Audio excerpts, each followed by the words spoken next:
Welcome to the Planning for Life podcast with certified financial planner professional Russell Jacobs and financial life advisor Carl Coolidge. Carl and Russell will share creative strategies and ideas for overcoming challenges in your personal and financial life.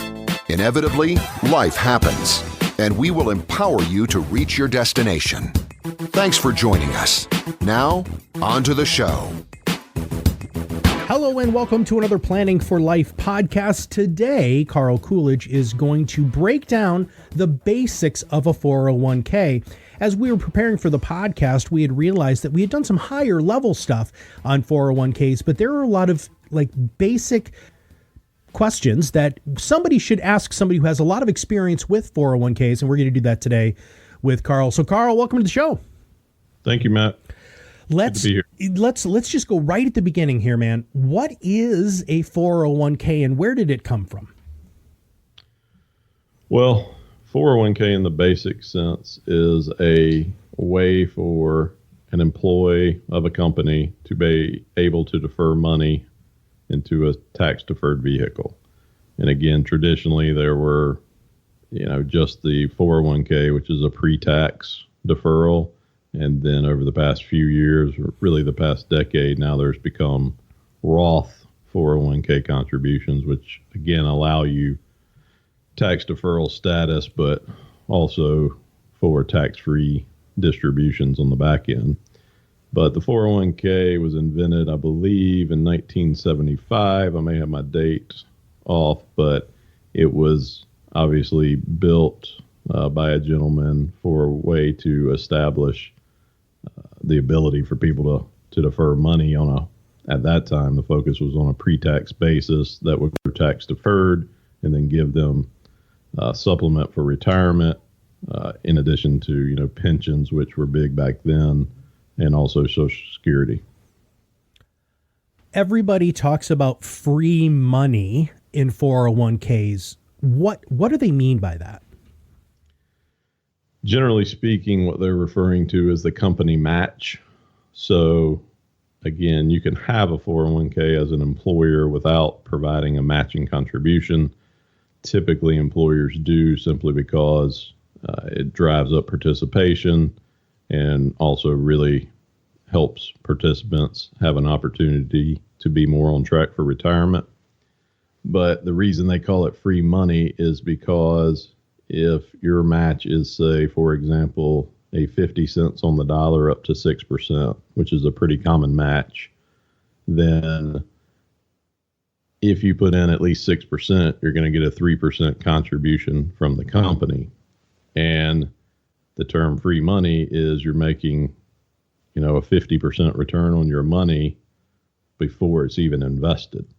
And so if you walk away and you don't defer at least that money, you're not going to get quote unquote free money or free matching from your employer.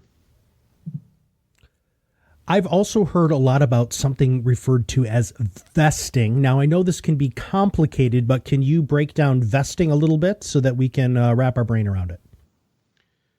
Yes. Vesting, again, as you said, there are a lot of different scenarios of what a vesting schedule can be, but it simply means when you participate in the retirement plan, any money that you put in is always 100% yours. And what that means, if you left the company, retired, went elsewhere, whatever it may be, any contributions you've made are always on 100% vested or 100% your money. With a matching, depending on the structure, that would be could be subject to a vesting schedule. And so what that means is you have to be employed for a certain number of years. And if you left, you may not be able to take all of the company contribution or the matching contribution with you. And I would say a typical is a 20% per year over a 5-year period. So if you're with your employer for 5 years, then if you left or went somewhere else, you'd get 100% of those matching dollars. Now, you really just led us right into the next question, which is what happens to my 401k contributions if I leave my job? You really have a few options depending on your balance. So again, generally speaking, if your balance is over $5,000, you could, one, leave it in the plan and just let it continue to grow or decline depending on what the market's doing. No new contributions would be able to be made because, again, you no longer work there. Second, if you left and went to a company that had a retirement plan, you could do what they call a direct rollover and move your money from your existing 401k plan into your new company's 401k plan. And you can do that without any taxes or penalties because the money moves directly. And then you could begin contributing to the new 401k and have your old 401k in your new 401k. And that's a lot of back and forth, I know. And then lastly, your third option would be you could take the money from your 401k and roll it into an IRA, which again is an individual retirement account. And that allows you some different options than you'd get in a traditional 401k. And you just have to do the analysis to see where it makes sense from a opportunity, fee, investment option standpoint.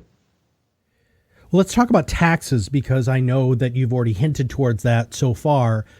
But how do you pay taxes? When do you pay taxes? Do you pay taxes? Help us with the tax understandings of a 401k, understanding that you are not a CPA, but what can you tell us? Yes. So as I mentioned earlier, when you defer money into the retirement plan or into the 401k, it comes out pre-tax. So the money goes in prior to you paying tax on it out of your paycheck. It grows tax deferred inside the 401k, meaning you don't pay tax on that money each year. And then when you go to withdraw the money, which has to be after age 59 and a half, that's the magic number that the IRS set out, and you cannot distribute your money prior to 59 and a half unless you have penalties involved. But after you're 59 and a half, you can take the money out and then you pay at that time ordinary income tax at whatever your tax bracket may be at that time, because you did not pay money, obviously, all those years it was deferred. So as I say, Uncle Sam always wants their money. And so this is a way, after it's been deferred for that long, they can get those tax dollars. Then the other wrinkle is the Roth 401k, which as I mentioned earlier, has really gotten momentum, I'd say, over the past decade. But that allows you to, again, contribute to your 401k out of your paycheck. But instead of it being a pre-tax contribution, it's a post-tax contribution. Then the money grows tax deferred, just as it does in the traditional 401k. And then once you reach 59 and a half or greater, you can withdraw the money. The big difference is now the money you can take out on a tax-free basis. So it really boils down to, do you want to get the tax deduction up front while you're deferring money and then pay tax when you retire? Or do you want to forego the tax deduction with the Roth option and then get tax-free money on the back end? And that is a much bigger conversation, right? This is one of the reasons why you should sit down with, a financial services professional, because there are some pros and cons to deferring taxes later down the road. Now, is there a limit on how much money I can contribute annually to a 401k? There is, and the IRS comes out with new guidance, usually about this time of year in December, of what the limits will be for the upcoming year. It's changed over the years, and in 2018 the limit was $18,000, but for 2019 they've raised it to $18,500, so a $500 increase. And also, if you're over age 50, the IRS allows for you to do an additional catch-up contribution, which is unchanged for 2018 and 19, and it's an additional $6,000. So in 2018, if you were over age 50, you could contribute $24,000 a year, and next year you'll be able to contribute $24,500. And keep in mind, this is only your personal contribution. That is not affected by your company match or anything else that they may contribute in the form of profit sharing. And again, to reach these maximums, it depends on the type of plan that your employer has, but that is the absolute limit that you're able to contribute. When somebody starts a job that has the 401k as one of the benefits, what do you coach and consult new employees on, especially in the open enrollment or enrollment section, to do when it comes to a 401k? Well, obviously, I encourage them to save. That's obviously something that everyone needs to do. And the one thing that I really preach is you can't get time back. And so you'll have a lot of conversations around, well, I need to pay off, something that I have an outstanding bill, or I really need to get my cash flow more in order before I can contribute. And that's fine. And we all have obviously liabilities and concerns and family we have to deal with. But the sooner you can start contributing, the better off you're going to be long term, because again, you can't get those years back. So I really focus on contribute as much as you can as early as you can.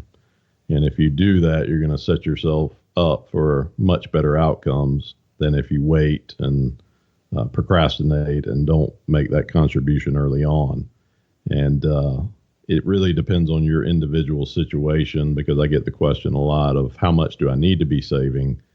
And again, that's personal to each person, but they have ranges, and you can look and see on the internet, of course, what quote unquote experts say you need to contribute each year. But I'll leave that alone. As I mentioned, it's really a personal conversation of how much you need to be saving for retirement. I had heard somebody on television talk about increasing paying yourself first instead of increasing your lifestyle. Can you define that or explain that a little bit? Yes, we actually talk about that with participants also. And so, for example, as you get a pay increase, the first thought a lot of people have is, great, now I've got 2 or 3% more that I can spend on my lifestyle. What we say is, well, that's great, but pay yourself first. And of that 2 or 3%, let's say take 1% or half of your increase, and let's use that to make additional contributions to your 401k, because that's not money you were used to having. So again, the term pay yourself first and then use it for the other bills or other lifestyle needs that you have. Again, it's just a way to allow you to put more money away long-term for retirement. All right, Carl, closing thoughts on 401ks. What are some other pieces of advice that you provide for people that I might not have asked you today?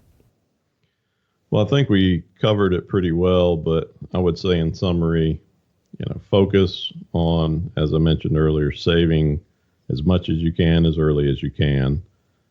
Also, spend some time with your financial advisor, with the education you're receiving, hopefully, on your retirement plan, to really look at your investment, your asset allocation, to make sure it suits your needs and long-term goals. Also, look at your situation to see what's more appropriate for you. Is it going to be a Roth 401k contribution or a traditional contribution? What a lot of people don't know is, as long as you don't go over the limits, you can combine those or do portions of the Roth, portions of the traditional. So you have flexibility there. Also, know the rules of your plan. So if there's a vesting schedule, if there's a match, if there's any restrictions you need to be aware of, do your homework and figure out how to take full advantage of what your employer is offering. Carl, thank you very much for your guidance and thought leadership today. Thank you, Matt. Hope this was helpful to give people an overview of how it works, because it obviously impacts a great deal of people. Very few people save as much as they should to prepare for retirement, which could be, depending on a lot of things, you being retired as long as you were actively working. So saving now and building that into your discipline can make an absolute huge difference in what you're going to be doing for the rest of your life. If you know somebody who wants to learn about 401ks, please make sure that you share this podcast with them, because that way they can be more educated, and the more educated you are, the better investor and the better saver you're going to be. So for everybody at Jacobs, Coolidge and Company and the Planning for Life podcast, this is Matt Halloran, and we'll see you on the other side of the mic very soon. The content is developed from sources believed to be providing accurate information. The information in this material is not intended as tax or legal advice. Please consult legal or tax professionals for specific information regarding your individual situation.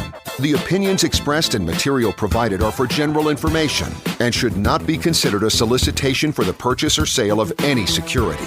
Russell C. Jacobs III, Carl B. Coolidge, James Jacobs, and William Schwartz are registered representatives of and offer securities, investment advisory, and financial planning services through MML Investor Services, LLC, member SIPC, Supervisory Office, Jacksonville, Florida. Jacobs, Coolidge and Company, LLC is not a subsidiary or affiliate of MML Investor Services, LLC, or its affiliated companies.